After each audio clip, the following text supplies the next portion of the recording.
ฝนตกนี่มันหัวบ่หัวนี่น้องยังใหญ่เนี่ย ได้เข้ากับเพื่อนอยู่ ได้เขากับเพื่อนอยู่ โดย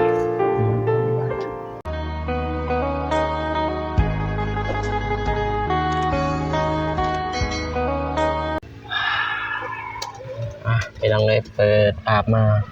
พี่เด้อพี่น้องเด้อเขามาทางน้องสุรัตน์พี่น้องเอ้ยมาอัปเดตทางน้องเพิ่นยังบ่เคยอัปเดตจักเทื่อพี่น้องเอ้ยทางช่องบ่าวสายพี่น้องเอ้ยก็มื้อนี้ก็พาทางน้องบุษบาเพิ่นเข้ามาอัปเดตนำแน่พี่น้องเอ้ยเพื่อนน้องเพิ่นก็จะใกล้กับเพื่อนน้องน้อยกับน้องไม้พี่น้องเอ้ยทางไม้นี่เป็นเพื่อนน้องสุรัตน์แต่บ่เคยอัปเดตให้พ่อแม่พี่น้องเพิ่นได้เบิ่งหรือว่าให้ FC เพิ่นได้เบิ่งได้ชมพี่น้องเอ้ยก็ทางตรงกลางก็มีเสาเฮือนพี่น้องเสาเฮือนไม่เซ็นไม่ยังแต่ว่าเฮือนเพิ่นนี่ยังบ่ทันต่อเติมพี่น้องหรือว่าบ่ทันแอมยังจักอย่างเลยตอนนี้พี่น้องโดยต่อเติมนี่ก็คือบ่ได้มีแต่ว่าหม่างไม้ตามเบิ่งตามที่ FC เพิ่นตามที่ทีมงานเข้ามาแต่ว่าบ่สายยังบ่ทันเคยเข้ามาพี่น้องก็มื้อนี้ก็ได้พาทางน้องบุษบาเพิ่นเข้ามาพี่น้องมาอัปเดตโอ้เพิ่นแอมแพ้บัตรอีหยังเด้พี่น้องเศร้านี้มีแล้วเศร้า โดยเซานี่มีแล้วเซานี่เป็นหันหน้าหันตามาทางพี่เด้อพี่น้องเอ้ยก่อนอื่นก็กราบทักทายสบายดีพ่อแม่พี่น้องเบิดสุขสุขคนพี่น้องบ่ว่าจะอยู่ภายในหรือว่าต่างประเทศก็กราบทักทายสบายดีเด้อพ่อแม่พี่น้องเข้าสู่ช่องบ่าวสายชาแนลคือเก่าคือเดิมพี่น้องเอ้ยไปเดี๋ยวสิพาพ่อแม่พี่น้องหรือว่าทางอ้ายป้าและลุงไปเบิ่งไปชมบรรยากาศหรือว่าไปเบิ่งไปชมทางเฮือนของน้องสุรัตน์พี่น้องเอ้ยก็ได้ยินทางทีมงานเพิ่นถ่ายไปแล้วพี่น้อง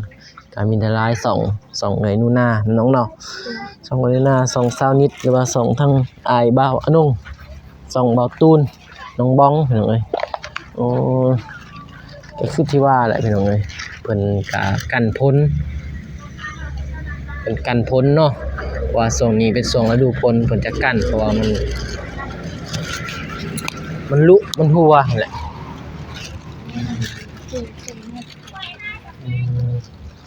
แต่ว่าถ้าสีหมางแล้วก็ซ่อมแซมคือนี่มันบ่ได้เนาะของเฮือนน้องเพิ่นเพราะว่าเซาอีหยังมันก็กิดเทียนเซ่หมดเลย เสานี่จะเป็นเสาบอนนอนบ้านที่ว่าบอนนอนถึงเงินคั่วพี่น้องมันจะเป็นเงินคั่วแต่ว่าทั้งน้องเพิ่นอยู่เทิงพี่น้องน้องเพิ่นก็ได้ถามน้องเพิ่นล่ะเพิ่นกินข้าวกับยาย2-3 คนโอ้เพื่อนมันโยดลงแล้วเนาะมันโยดลงนี่แหละตัวมันต่อเติมบ่ได้เพราะว่าเสามันเสาเก่าเติมกับใหม่อันนั้นเนาะตัวนี้สิหักเลย ใหม่มันโดกนะ หนูก็หักด้นนะหลายปีแหละที่บางสายเคยเห็นมาตั้งแต่พุ่นแหละเสานี่ก็คือว่าต่ำแห้งทางนี้เงินคั่วพี่น้องเอ้ย เงินควรก็เซาจะเห็นปองพุดทางยายเป็นกินเขาวินัยพี่น้องกินเขาน้องสุรัตน์กับน้อง3 คนอยู่พี่น้องน้องสุรัตน์กับน้องสุเล็ดน้องสุรัตน์น้องสุเล็ดโอ้แต่ว่าเสาเพิ่นก็มีแล้วพี่น้องเสา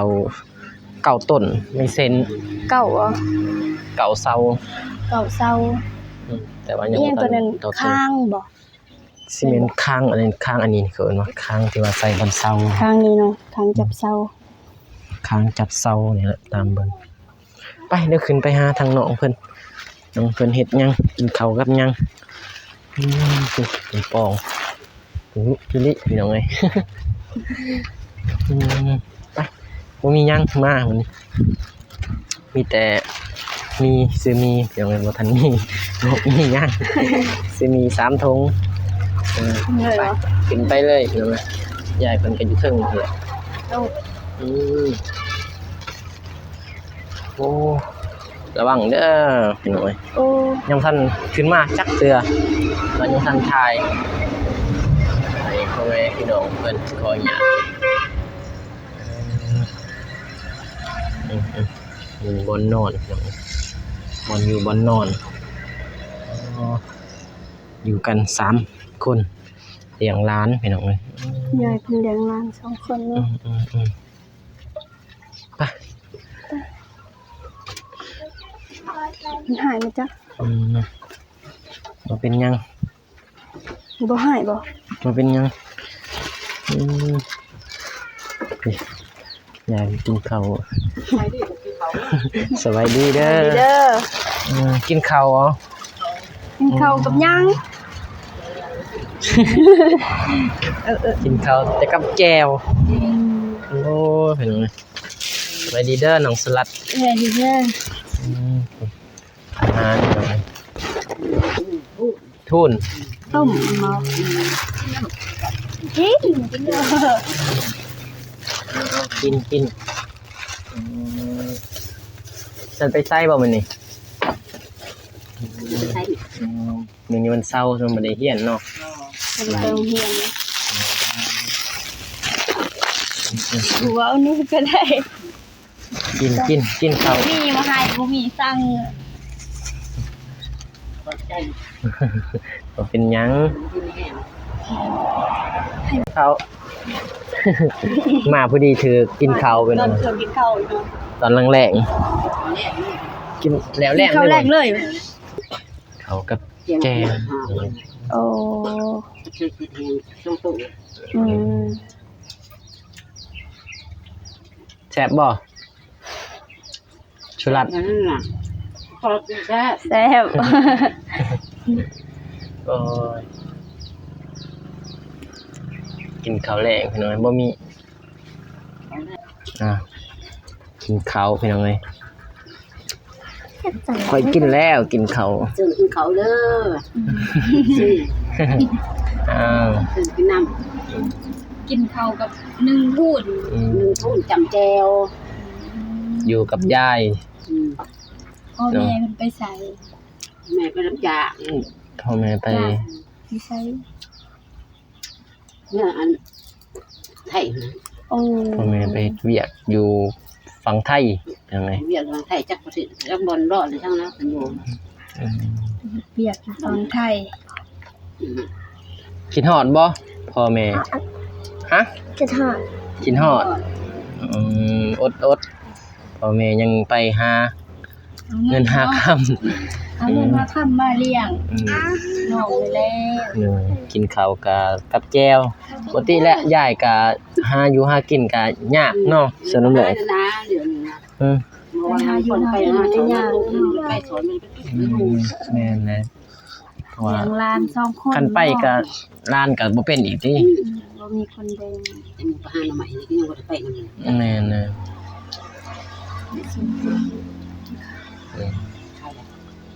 ได้40 กว่าหนึ่ง แซ่บอยู่บ่ต้มเอาบ่ทุน หนึ่ง เอาโอ้หวานอยู่บ่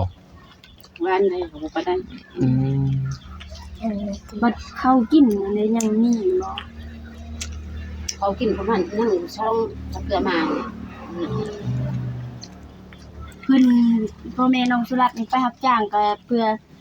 ซื้อข้าวซื้อน้ำนั่นแหละเนาะ เขาซื้อน้ำนี่แล้วหรือไง อืม ดินตอนนี้เขากับบุมี แม่ รับจ้างขนาดนี้เลย บ่เคยมาพี่น้องเอ้ยจักสิ บ่ทันได้อันนั้น บ่ติดตามมันบ่เลี้ยง สิถามพี่น้องเอ้ย นี่แหละเพื่อน แต่อัปเดต พี่น้องจะได้อัปเดตกับน้องเพิ่นมากินข้าวพี่น้องกินข้าวกับจำแก้วแม่นและน้องเพิ่นก็บ่ได้แฮงบ่เป็นหายายก็เอาร้านอีกพี่น้องเอ้ย ถ้ายายสิไปก็หลาน2คนอยู่นำไผ ร้านเขาเป็นอยู่อีกแม่น ถ้า แหละ สิไปหมดก็สิยากได้มาลุมตรงตัวอีกพากันไปยาก ด้นล่ะบ่อันทางพอน้องไป นั่นได้เดือนหนึ่งแต่กินหวานกินบาน บ่ให้อยู่บ่กลางคืน บ่ ก็ ให้ ธรรมดาเนาะ ธรรมดา พอได้โทรมาอยู่บ่ โทรมาอยู่ในเนี่ยพอกันแม่กันไปกับสองนาที คนให้ต้องให้นี่รวมบุญคุณว่า อืม ทำบุญ นี่แล้วเนาะเพิ่นก็บ่ให้ ดีแล้ว กินฮอดบ่แม่กินฮอดบ่ โอ้ให้แต่แม่นได้เงินมาให้ซื้อผม โอ้อยากได้ผม จังได๋ผมโอ้ เคยเห็นเขาเคยเห็นเวลาอยู่กับกินเนาะ เออ น้อยต้มมาหน่อยไปจักสั่น เอ้ยก็เศร้าเลยป่ะ กาน้องเพิ่นได้กินข้าวกินน้ำแล้วก็บ่สายก็สิกับน้องมุสบาก็สิถามน้องเพิ่นเรื่องราวและเรื่องบ้านเรื่องเรือนหรือว่าเรื่องอยู่ชีวิตประจำวันของน้องเด้อกาน้องอันใดที่ว่าน้องตอบบ่ได้ก็บ่ตอบอันใดที่ว่าน้องตอบได้ก็ตอบเด้อ โดย มันสิว่าบังคับให้ตอบหั้นนะคือแบบที่ว่าพวกเอื้อยพวกอ้ายถามน้องตอบบ่ได้ก็หยุดพวกเอื้อยก็สิถามตัวใหม่หั้นนะมันก็มีตัวที่น้องตอบบ่ได้เนาะก็คือสิถามน้องนั่นแหละนอนอยู่เฮือนอยู่ซ่านนี่ก็พออยู่หรือว่าหยังเกินว่าลมพัดลมเป้นะก็ทางพวกอ้ายก็เข้ามาถามมาทาย เวลาฝนตกนี่มันหัวบ่ ครัว เวลาฝนตกพัว เปียกหมดแล้วเนาะนะน้อง เวลาฝนตกก็คือแบบว่าคือพวกเอื้อยกับบ่ฮู้ได้คันน้องบ่บอกเวลาฝนตก มันหัวมองใดแน่ มองได้เนี่ยมันสิหัวอยู่นี่ในหัวบ่ ครัว อยู่ไหนเด้อยู่ไหนก็มีบ่หัว มี แบบถ้าว่าลมมันผ่ามาอีหยังนี่ก็เปียกหมดแม่นบ่ เปียก คือน้องนี่ถ้ายามแรงมานี่ก็นึ่งข้าวนึ่งน้ำ เขาเป่าไฟเด้อซอยหญ้า สวยงามเด้อ พังความหญ้าได้เพิ่นเลี้ยงเฮาพ่อแม่เฮาไปหาเงินหาค่ำให้เฮา อืม พ่อแม่ไปก็สิว่าไปก็คือว่าแหละเนาะสิว่าได้อีหลีอีโลก็บ่ได้แล้วเฮาไปสู่ชีวิต แม่น เฮาสู่อยู่บ้านเพิ่นก็เมื่อยแต่ว่าสู่และสู่อยู่บ้านก็บ่ได้ไปสู่อยู่เมืองใหญ่อีกจักสิได้จักแนวใด แม่น นี่ลูก ตอนนี้อายุจักปีแล้ว สิบ ฮะ บ่แห้ง10 ปี 10 ปี เรียนห้องยังเลย ปอสาม เรียนห้องปสาม โดย เราบังสูตรได้อยู่บ่ ได้ คือสิได้อยู่บางสูตร สิได้อยู่เนาะ ทอดบางยังปกติได้ อาหาร มัน ได้ บ่ บาง หา หา โอ้เก่งเนาะ อันนั้นน้องมักวิชาหยังในเรียน สลาว ภาษาลาวโอ้ คณิตศาสตร์บ่มัก ภาษาลาวถือว่าเก่งเลยพี่น้องเอ้ยถ้ามักภาษาลาว สลาวนี่ก็ถือว่า เพราะว่า เก่งแล้ว คันเรียนก็ปกตินี่ถ้าคือภาษาเรียนนี่ภาษาลาวนี่ แม่นบ่มักเลยแต่ว่าบ่เป็นนะแต่ภาษาลาวนี่มันสิง่ายกว่าตัวอื่นถ้าเป็นภาษาอังกฤษ แม่น ภาษาคณิตศาสตร์นี่ ยาก ยังยากได้ เนาะภาษาลาวเฮาก็แบบเว้าลาวละเว้าลาวนะ แม่น อืม ก็ว่าเป็นคณิตศาสตร์นี่เฮาต้องได้แก้บวกลบคูณหาร แม่น ทางอังกฤษเฮาก็ต้องได้บอกอังกฤษเฮาก็บ่เป็นอีก แม่นบ่อยู่ห้องป .3 นี่เพิ่นสอนหรือบ่ภาษาอังกฤษ สอง สอน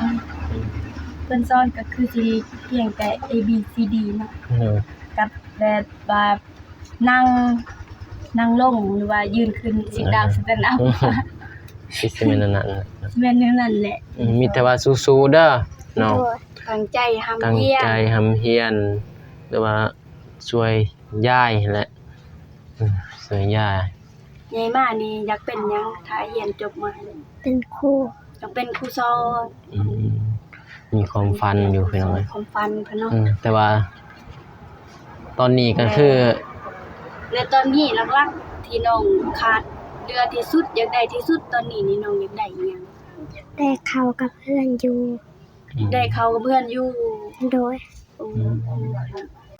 3คนเด็กน้อยเฮากินซอบแบบนี้ผู้ใหญ่ผู้เดียวมันก็ โดย สิโดนๆเท่านึงอะนะแบบ มี นั้น แต่ว่าเพื่อนนี้เนาะเพื่อนนี้รั่วเลยบ่ โดย ลมพัดนี่ก็คือที่เบิ่งได้พี่น้องเอ้ยคือที่ ลม ถ่าย พัด เบิ่ง มาก็เปียกหมด คือที่ถ่ายเบิ่ง สังกะสีก็คือมันกว่าเฮือนน้องบุษบาอีกสังกะสีนี่ กว่าหลายเท่าพี่น้องเฮาก็บ่ ก็บ่เคยเข้ามาพี่น้องก็ครั้งแรกพี่น้องที่เข้ามาหาน้อง ครั้งแรก สุดจังได๋ที่พวกอ้ายเข้ามา ดีใจ ดีใจพวกอ้ายมานี่ก็บ่มีหยังเด้มีแต่มี ไม่ มีซ้ำตรง พวกเอื้อยอายก็บ่มีแต่ว่าอยากมาอัปเดตวิถีชีวิตของน้องให้เพิ่นได้เบิ่งว่าโอ้เป็นแนวใดก็อยากให้เพิ่นได้เบิ่งได้เห็นนํกันนะ นึ่งข้าวนี่เป็นเนาะ เป็ด โอ้นึ่งข้าวนึ่งน้ำนี่เป็นล้างถ้วยล้างบองเป็นหมดอืมถือว่าน้องเพิ่นก็ผ่านประสบการณ์หลายอยู่เด้อายุ10 ปีพี่น้องเอ้ย 10 ปี ถือว่าคำฮู้ความในสำนี้ เนยสิ เฮา แม่น ก็ต้องบอกสอนแต่สำนี้แหล้วเฮาจึงสิฮู้เรียนไป อืม ถ้าเฮาบ่เรียนบ่ฮู้เฮาก็สิบ่เป็นง่ายมาก บ่เป็นนะ เว้าแล้วก็ น้องเพิ่นก็เคินๆบ่น้อย เพราะว่าเขากล่อง บ่ต้องเคินบ่ต้องอายเฮา มี เว้า แต่ว่า ความในใจของ เว้า เฮา ความในใจเลยเฮาเป็นหยังก็เว้าคือที่เห็นนี่แหละเฮือนซ่านบ้านซองของน้องเพิ่นก็คือได้ถ่ายเข้าไปแล้วอย่างน้อยเดียว ว่าอุ๊บมีของไทยลาวเนาะ โดยมันบ่คือกัน อืม อืม ก็ของไทยของลาว แต่ละมื้อน้องเฮ็ดหยังยามแลง นางเขาล้างถ้วย นึ่งข้าวล้างถ้วย โดย โอ้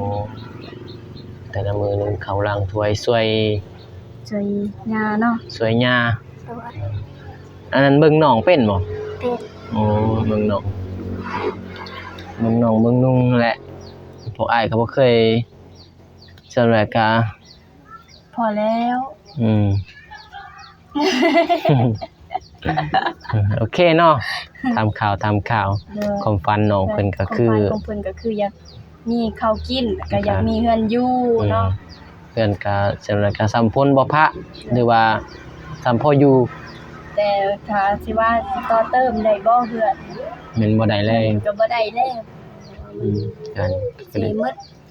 ไปหมดแต่เช้าก ะลาทีมงานเพิ่นเข้ามาถ่ายมาถามเนาะ เด้อ ว่าตัวเติมบ่ได้พี่น้องแต่ว่าทำเอาสายนี่ครั้งแรกเด้ที่มาถ่ายน้อง เขา เพิ่น มาอัปเดตเบิ่งเป็นจังได๋ใดเนาะ เนาะเป็นยังไงโอเคเด้อพวกอ้ายก็มาอัปเดตน้องซำนี้แหละเพราะว่าพวกอ้ายก็นั่นแหละมาถ่ายเบิ่งเฮือนที่ว่ายังบ่ทันถ่ายนะบ่ทันในซองอ้ายนี่ยังบ่ทันมีแต่ซองทีมงานอ้ายก็สิมาถ่ายซำนี้ก็สิให้ขอตัวเพื่ออ้ายก็สิเมื่อมันค่ำแหละ เดินทาง ชอบเมื่อเด้อ โดย เลยขอบใจหลายๆ มาเบิ่งซำนี้แหละสิมื้อแล้วเด้อ โดย ตั้งใจเรียน ถ้ามี บางคน ถ้า มา ถ้ามีโอกาสบางทีพวกอ้าย กัน สิได้ มาหาอีกเนาะ โดยสิได้เข้ามาหาอีกถ้ามี ยามใหม่ โดยหรือว่าถ้ามีติดไม้ติดมือหั่นนะอ้ายก็สิเข้ามาหาทางน้องเด้อ โดย ถ้าบ่มีบางทีก็ดนๆเทื่อพวกอ้ายก็สิได้เข้ามาอัปเดตทางน้องนั่นแหละมาเยี่ยมมายาม เพราะว่าก็คันได้ถ่ายแล้วก็ต้องได้ถ่ายนำหั่นนะเรื่อง โดย โอเคมีแต่จังซั่นแหละ ขอใหม่เด้อ เด้อหน่อยบ่เคยทายตามข่าวน้องสุรัตน์เป็นครั้งแรกไปคอยย่างนี่หน่อยมากับวันใจ FC อุอัดเอามา มี บุ ทุกคนไปคือดีเลยออกเมื่อตัวแหละเมื่ออยู่เพื่อนน้องบุษบาต่อเมื่อเบิ่งสวนหัวสวนพักฮะโอเคพี่น้องก็ได้ทำข้าวทั้งน้องสุรัตน์ก็เรียบร้อยก็คือที่ว่าแหละพี่น้องเอ้ยตอนนี้ก็เรือนซานบ้านซองของน้องเพิ่นก็เข้าสู่ฤดูฝนเนาะน้องเนาะ โดย ทางสายก็ เข้าสู่ฤดูฝน ไปถามน้องเพิ่นเรียบร้อยในบ่ถูกบ่ต้องหรือว่าก็คอมเมนต์มาเด้อพี่น้องเด้อเพื่อให้ คอมเมนต์ สายแล้วก็น้อง ติ บา ชมได้ ไป พร้อมปรับปรุงแก้ไขเพราะว่าสิเป็นวาจาหรือกิริยามารยาทก็ไต่ตองได้เด้อ ฝาก อันนั้นคอมเมนต์มาเลยสิไปไต่ตรองทบทวนตัวเองเปลี่ยนแปลงปรับปรุงใหม่เนี่ย เพื่อให้มันดีขึ้นในคลิปนะ มันดีขึ้นอยู่ใน โอ ค เค ลิป ก็สิขออวยพรให้พ่อแม่ FC เบิดทุกคนจงมีแต่ความสุขความเจริญปรารถนาสิ่งใดก็ขอให้ได้สิ่งนั้นให้สมปรารถนาความเจ็บอย่าสุดใดความใครอย่าสุมีให้ร่ำให้รวยเบิดทุกคนเด้อพี่น้องเด้อพบกันใหม่คลิปหน้าพี่น้องคลิปนี้ก็สิขอกล่าวคำว่าสวัส สวัสดี ดี เด้ เด้ อ อพี่น้องบ๊าย บ๊าย บาย บาย